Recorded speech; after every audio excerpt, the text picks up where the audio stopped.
এই যে দিদি। আরে মধুমিতা, তুই তুই এখানে কোথায় যাচ্ছিলি? এই বাবার বাড়ি যাচ্ছিলাম। বাবার বাড়ি যাচ্ছিলি? ও, তা তোর বাড়িতে সব ঠিক আছে তো? হ্যাঁ। তুই কোথায় যাচ্ছিলি? আমি এই দেখ মেয়েকে একটু গান শিখিয়ে নিয়ে বাড়ি ফিরছিলাম। এত গরম পড়ছে, জল না হলে চলতেই পারছিলাম না, তাই একটু এখানে দাঁড়ালাম। কিন্তু তোর কপালে, হাতে, মুখে ওগুলো সব কিসের দাগ?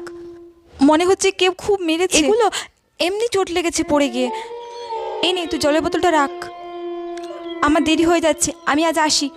কিন্তু মধুমিতা দাঁড়া, তোর সাথে একটু কথা ছিল। মধুমিতা, এই মধুমিতা, কি ব্যাপার? হঠাৎ কোথায় যেন চলে গেল, বুঝতে পারলাম না তো। মা, তুমি তোমাকে বলেছিলে যে মধুমিতা নামে তোমার একটা বন্ধু ছিল, কিভাবে মারা গিয়েছিল, খুব কষ্টদায়ক। কোন মধুমিতা? ও হ্যাঁ, আমি তো তোকে বলেছিলাম, এই তো আমার সেই বান্ধবী।